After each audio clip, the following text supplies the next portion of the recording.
नमस्कार, मेरा नाम डॉक्टर असीम ढल है और मैं director and head cardiology Indian spinal injury centre Vasant Kunj में काम करता हूँ। आज हम डिस्कस करेंगे चेस्ट पेन इवैल्यूएशन। जब भी पेशेंट इमरजेंसी में चेस्ट पेन करके आता है तो उसके बहुत से कारण हैं।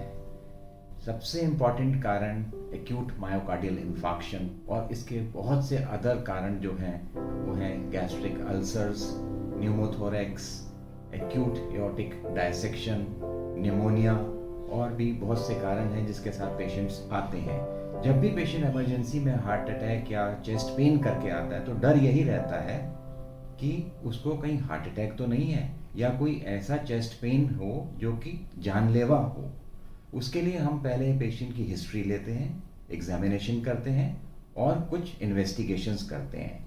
जो टिपिकल हार्ट के सिम्टम्स होते हैं वो रेट्रोस्टर्नल चेस्ट पेन होता है और वो रेडिएट कर सकता है, लेफ्ट आर्म में रेडिएट कर सकता है, राइट आर्म में रेडिएट कर सकता है, नेक में रेडिएट कर सकता है, जॉ में रेडिएट कर सकता है और बैक में रेडिएट कर सकता है। और इसके साथ एसोसिएटेड सिम्टम्स होते हैं जो कि स्वेटिंग हो सकती है, नॉजिया हो सकता है, वॉमिटिंग हो सकती है। अब इसके बाद हम ईसीजी करते हैं। ईसीजी के अंदर हम देखते हैं ईसीजी के अंदर कुछ चेंजेस तो नहीं है, एसटी एलिवेशन या कुछ और चेंजेस ईसीजी में देखे जाते हैं। और उसके बाद ब्लड के कुछ टेस्ट होते हैं जिनको कार्डियक मार्कर्स कहते हैं। ये ब्लड के टेस्ट अगर कार्डियक मार्कर्स या ट्रोपोनेंस अगर एलिवेटेड हैं तो ये इंडिकेट करता है कि ये हार्ट से रिलेटेड चेस्ट पेन है।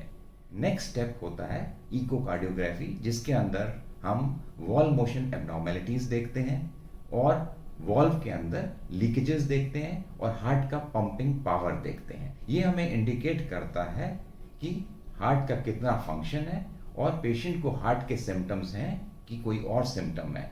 अगर ईसीजी में चेंजेस आ रहे हैं, पेशेंट को चेस्ट पेन है, इकोकार्डियोग्राफी में एब्नॉर्मेलिटीज हैं, कार्डियक मार्कर्स पॉजिटिव आ रहे हैं, तो ये इंडिकेट करता है कि पेशेंट को हार्ट के सिम्टम्स हैं और हम पेशेंट को नेक्स्ट स्टेप पर लेके जाते हैं जिसका नाम होता है कॉर्नरी एंजियोग्राफी।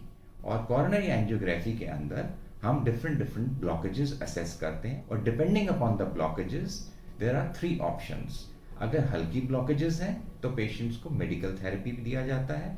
अगर कुछ आर्टरीज में ब्लॉकेजेस होती हैं तो उनको स्टेंटिंग किया जाता है और अगर सभी आर्टरीज में मल्टीपल पॉइंट्स पे ब्लॉकेजेस होती हैं तो उसका समाधान बाईपास से होता है। इन सब चीज़ों के लिए सारे सिम्टम्स अगर हार्ट से जो रिलेटेड हमने आपको बताए, इन सब सिम्टम्स के लिए आप मुझे Indian spinal injury centre Vasant कुंज न्यू दिल्ली में कंसल्ट कर सकते हैं। Thank you.